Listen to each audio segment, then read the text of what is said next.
দাদি, একটাবারও মুখ ফুটে দাদি বলার সাহস পাই নাই,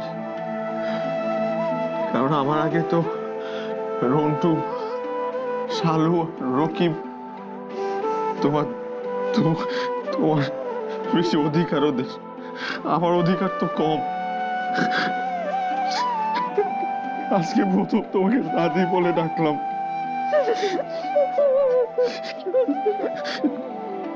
আমার কোনো সম্পত্তি লাগবে না চাচি, চাচা, আমি কিচ্ছু চাই না, আমি শুধু আপনাদের ভালোবাসা চাই।